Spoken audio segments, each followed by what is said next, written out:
Hola,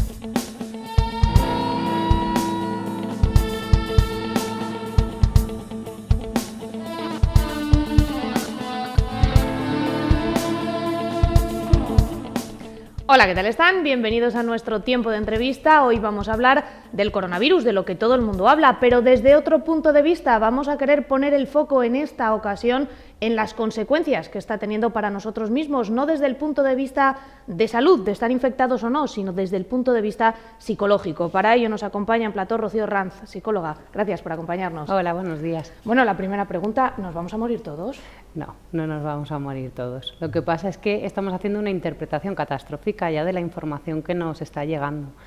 Entonces, bueno, lo primero que tenemos que intentar hacer es relativizar las cosas e intentar pensar las cosas en porcentajes. Yo creo que es algo que nos podría ayudar mucho a todos.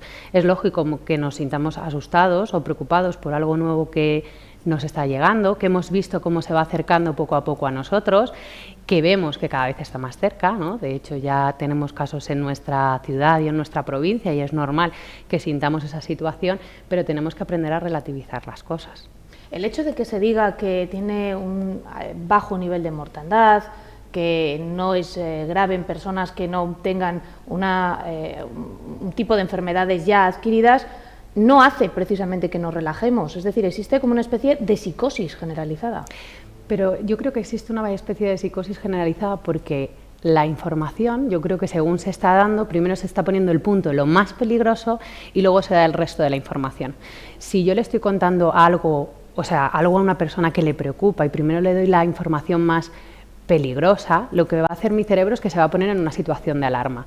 Cuando mi cerebro está en una situación de alarma, llega un momento que la parte racional se paraliza y es la emoción quien se apodera de todo eso. Entonces, aquí lo que está pasando es que me llega el mensaje de que hay gente que muere, yo pienso que puedo morir y dejo detrás el resto de la información, que es que hay casos que van mejorando, que hay personas que van recibiendo el alta, que en China, que es donde empezó el foco, cada vez van apareciendo menos casos o la incidencia es menor y esa información nuestro cerebro ya no la recibe. Entonces, ¿qué me quedo? Con la información principal, que es, si cojo esta enfermedad, me voy a morir.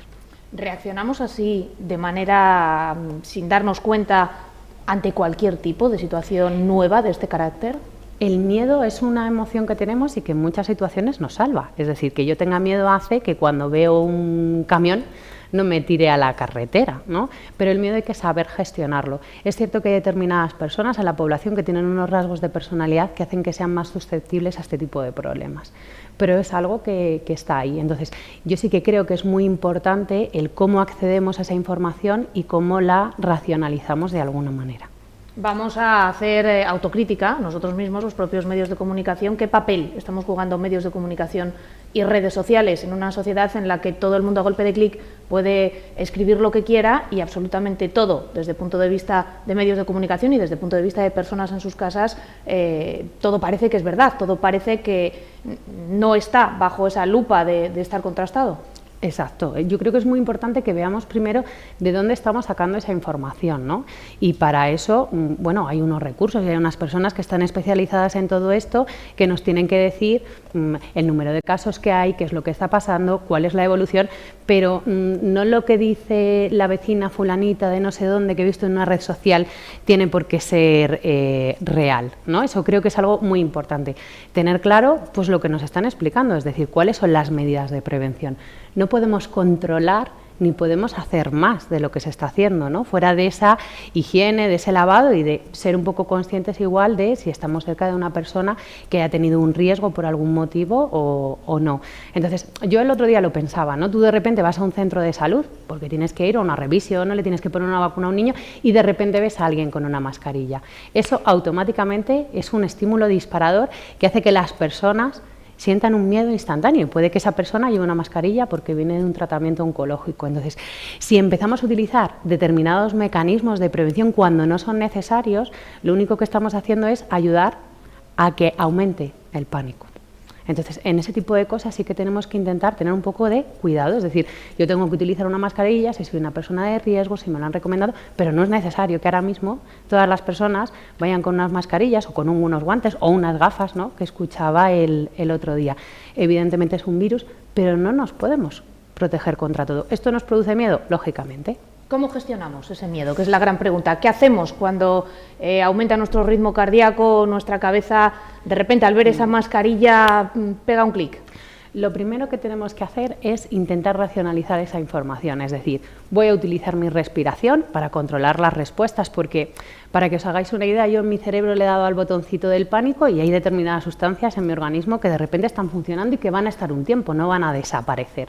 Lo que ocurre es que en realidad no estoy en una situación peligrosa, ¿no? Como yo explico muchas veces en consulta, no tengo un león detrás que me va a pegar un mordisco. Estoy sentada en ese centro médico, estoy en mi casa viendo las noticias.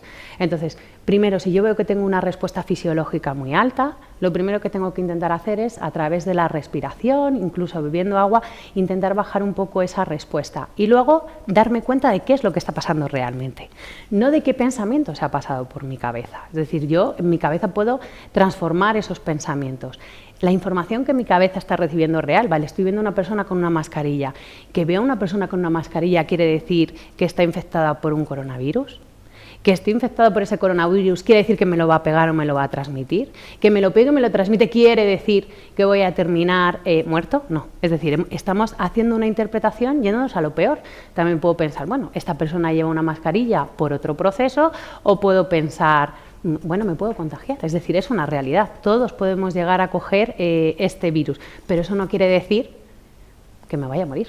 Decía el alcalde de Marchamalo en un mensaje que grabó en YouTube para sus vecinos que tuviéramos mucho cuidado con no estigmatizar a las propias personas que realmente sí están pasando por esa situación o que están en cuarentena y que están en su casa y que se van a recuperar, la inmensa mayoría, por no decir casi todos, porque a veces no somos conscientes, yo creo, del efecto que provocamos en otras personas. La enfermedad, el coronavirus, es algo que nos puede pasar absolutamente a todos, pero igual que nos puede pasar una gripe, un constipado, un cáncer, nadie está libre, no podemos controlar.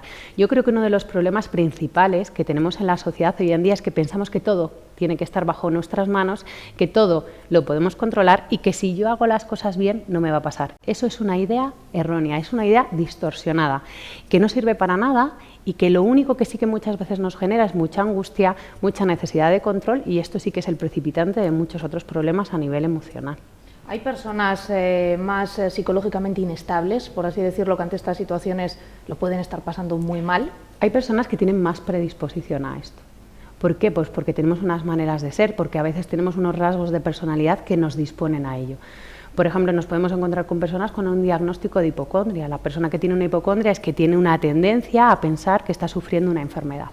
Esas personas hoy en día es mucho más fácil que ante cualquier síntoma, es decir, yo ahora mismo puedo toser o puedo moquear un poco, un día puedo tener un pico de fiebre, que automáticamente piensen esto es porque yo tengo un coronavirus, y a partir de ahí se empiezan a generar determinadas respuestas, es decir, voy a empezar a comprobar si los síntomas que tengo son estos, o empiezo a mirar continuamente los recuentos que se dan en la televisión, o llamo al 112, ¿no? Aparecen determinadas respuestas que hacen que todavía esos síntomas aumenten de alguna manera, porque nosotros tenemos la capacidad de que aparezcan determinadas respuestas en nuestro cuerpo. De hecho, también existen las enfermedades psicosomáticas, que son enfermedades que aparecen, que son situaciones reales, es decir, yo puedo ver que un paciente tiene un estómago irritado, un colon irritable, y eso existe, pero el motivo por el que eso ha aparecido es por una respuesta de ansiedad que se ha mantenido durante mucho tiempo de una manera continuada. Entonces, sí que hay personas que ahora tienen más predisposición a que este tipo de noticias les afecten más. Y la sobreinformación no ayuda. La sobreinformación no ayuda. Yo, de hecho, algo que recomendaría a la gente es que se dosifique. Es decir, no podemos estar todo el día enganchados a la televisión, ni podemos estar pendientes de, empieza el informativo de las 3, o ante cualquier caso o cualquier duda, lo primero que hago es, me levanto y miro el recuento que me dan, y cuántas personas, y cuántas...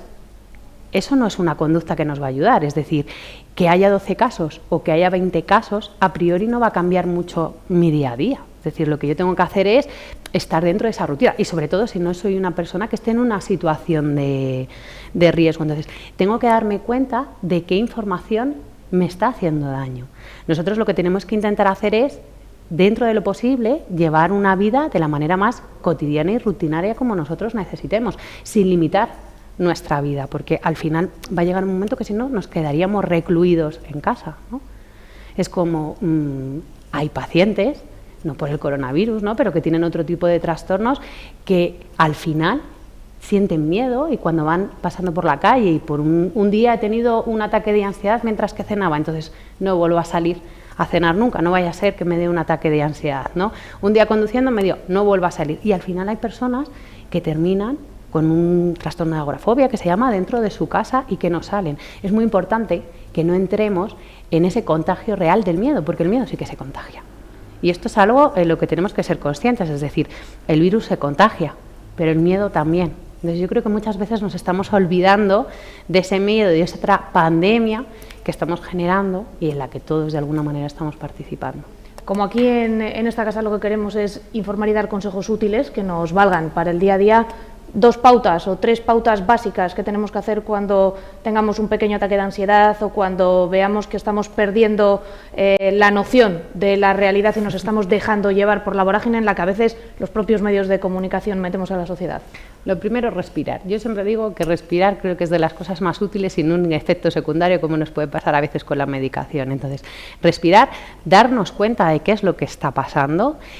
Cuando nos cuesta darnos cuenta de qué es lo que está pasando, intentar pensar en porcentajes, en probabilidades y seguir las pautas que nos están dando. Es decir, vamos a lavarnos las manos, vamos a cuidar más esa higiene, pero fuera de eso, poco más al menos en esta situación.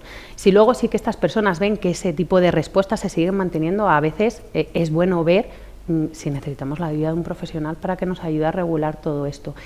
Y pensar que todo aquello que pensamos influye muchísimo en cómo sentimos y en cómo actuamos. Entonces, a veces lo que yo estoy pensando no es real, o a veces lo que yo estoy pensando está distorsionado, o es catastrofista, que es una de las cosas que yo creo que está pasando aquí principalmente, que el punto se está poniendo en la catástrofe y no en el punto de la luz. Pues vamos a tratar de cambiar nuestra forma de pensar así de a primeras y vamos a poner ese foco en la luz. Muchísimas gracias, Rocío Ranz, psicóloga, por estos pequeños consejos que son pequeñas pautas de comportamiento que nos ayudan a poder manejar mejor cualquier tipo de crisis. Muchísimas gracias. A vosotros, gracias. Gracias a ustedes también. Nosotros seguimos muy pendientes de la evolución de la actualidad y tratando siempre de darles buenas y valiosas noticias.